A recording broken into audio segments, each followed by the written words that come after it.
What's going on, baseball fans? How are we doing? So we're in the middle of this lockout right now. It's cold, it's lonely, I'm sad, you're sad. We all want baseball back, but this lockout has gotten me to thinking of the 1994 season in which it got cut short due to the strike. And I've always wondered, how would have the Montreal Expos would have done if that season played out all the way? Well, we're gonna find out in this video. Let's go talk about it. Okay, so to see how the 1994 season would have played out, we're going to use Out of the Park Baseball 22. I can start the season at the point in which it got shut down in 1994. At the time, the Montreal Expos were 74-40. They had the best record in Major League Baseball. However, let's take a look at the rest of the standings. At the time, the Yankees, they were first place in the AL East. The White Sox were in first place in the AL Central, and the Texas Rangers were in first in the West. In the National League, we had the Expos in first in the East, the Reds in first place in the Central, and the Dodgers were first place in the West Division. Let's actually take a look at some of the numbers before we dive into this. Let's take a look at how the awards ended up shaking out that year. In the American League, the MVP went to Frank Thomas. In second place, you had Ken Griffey Jr. and then Albert Bell. Kenny Lofton was actually pretty good that year, and Paul O'Neill was really good that year as well. In the National League, we had Jeff Bagwell winning the award, followed by Matt Williams, Moises Alou, Barry Bonds. Greg Maddux was just amazing that year. Unbelievable season. We'll talk about him. Actually, we'll talk about him now.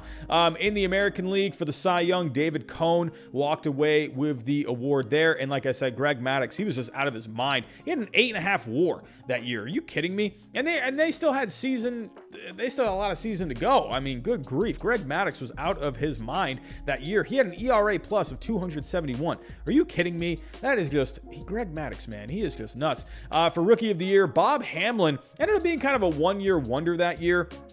As you can see, Manny Ramirez got second place. Manny obviously went on to have the better career. But Bob Hamlin, he got Rookie of the Year, never really got himself going again after that. Had a pretty decent season in 1997 with the Tigers, but overall, a one-hit wonder there. Rookie of the Year in the National League, we had Raul Mondesi walk away with the award. But let's actually take a look at some of the numbers. When it came to the offense in the major leagues, the Yankees were the cream of the crop that year. They had just some bats in this lineup. Like I mentioned earlier, Paul O'Neill, he was having an amazing season. He had 359 with a 460 on base, a 603 slugging, 21 homers, 83 RBIs. Are you kidding me?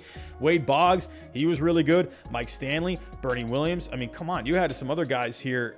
Jim Leyritz, Danny Tartabull, Don Mattingly. I mean, there were some bats in this Yankee lineup. Very good.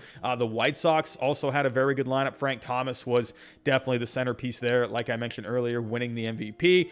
You had some other guys like Julio Franco, Darren Jackson, Robin Ventura, Tim Raines were pretty good. Even the Indians, we mentioned Manny earlier. They had themselves a pretty good offense too. Albert Bell, Kenny Lofton was a really good all-around player that year.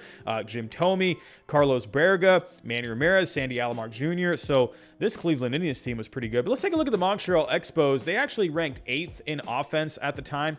Had a couple of good bats in Larry Walker and Moises Alou, but after that, it really started to kind of fade. I mean, you had Will Cordero, who had 15 home runs and a really good on-base percentage of 363. Sean Barry was pretty good. Marquise Grissom was pretty good. Lenny Webster, Rondell White. It had some okay bats in this lineup after Walker and Alou. But overall, the Expos offense was really not the best out there. Taking a look at the starting pitching, Atlanta, number one. I mean, Atlanta's starting pitching in the mid-90s was it was out of its mind with Greg Maddux, John Smoltz, Tom Glavine. Unbelievable. Kansas City had some good starting pitching that year. The Padres, White Sox, Indians. Expos had the 6th best starting pitching.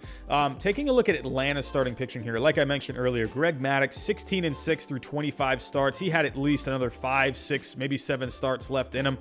He was out of his mind. A 1.56 ERA, 2.39 FIP.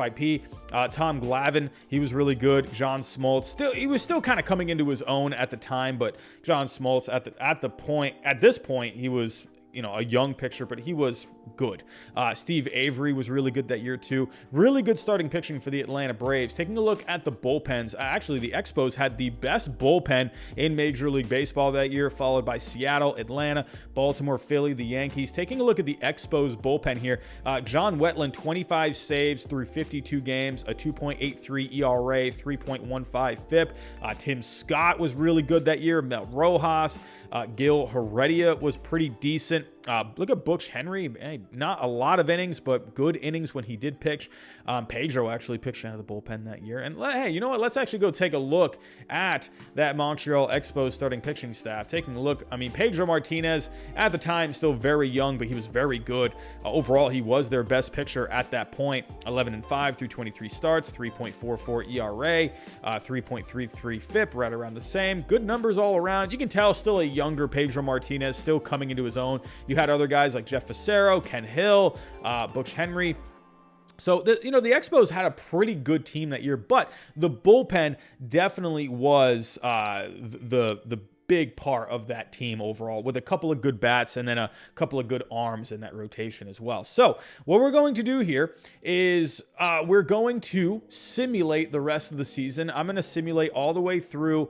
Right now, we are in August at August 12th. So we got August to simulate, and then we're going to do September. So our next step will be the playoffs. Let's simulate the rest of the way and see where the Expos are at. Okay, so we're at the end of the season. Let's take a look at the standings. The Yankees finished with 109 wins. That is insane. They won 13 straight games to end the season. They are red hot going into these playoffs.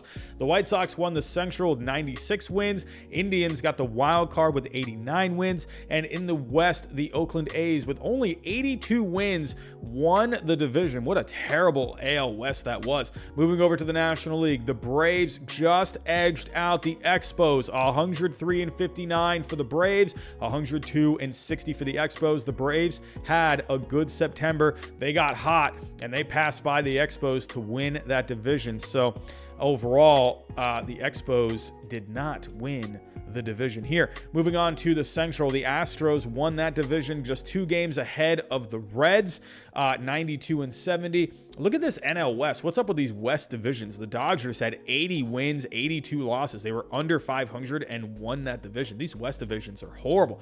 And the wild card, we got the wild card by a very healthy margin. Let's take a look at how the playoffs are shaping up. Taking a look at the playoff tree. In the first round, we're going to have the Indians and the Yankees and the A's and the White Sox. In the National League, it's going to be the Expos and the Braves. This will be just a slobber knocker of a first round matchup. And then the Dodgers and the Astros. Don't forget the Astros are in the National League at this time. So that is how the playoffs are looking. Let's simulate the first round and let's see what happens. Okay, so we've made it to the next round, and as we can see here, the Braves have knocked off the Expos, a heartbreaker. 5 games, winning the series 3-2. In the end, that Atlanta Braves starting pitching was just too good for the Montreal Expos. And like I said, we took a look at that offense earlier, and it just wasn't all that great. I mean, besides Larry Walker and Moises Alou, there weren't a lot of big bats. So no surprise to me, this Atlanta Braves starting pitching was just too much for the Expos. No surprise to see the Yankees move on. The Indians, hey, they pushed it to 5 games. A pretty good Indians team. They had some good bats in that lineup. No surprise to see the White Sox beat the A's here. That A's team just wasn't very good. Good White Sox team with Frank Thomas. This should be a fun 7-game series between the Yankees and the White Sox. And, surprisingly enough, the Dodgers beating the Astros. The Dodgers, not a very good team here, finished 2 games under 500 and won the West. So let's see if they can get by this, really good Braves team. Let's see who ends up making it to the World Series. And here we go, the World Series, the Yankees and the Braves. To me, not really surprised about this. This Yankees team, when we took a look at the numbers, I know the Expos had the most wins in the major leagues at the time, but the Yankees, they had a really good team. They had David Cone, who was the American League Cy Young winner.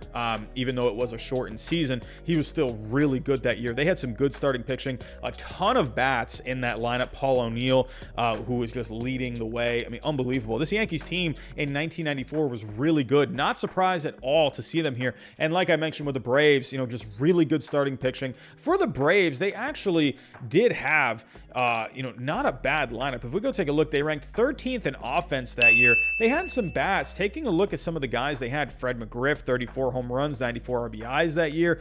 David Justice, he was very good during that time.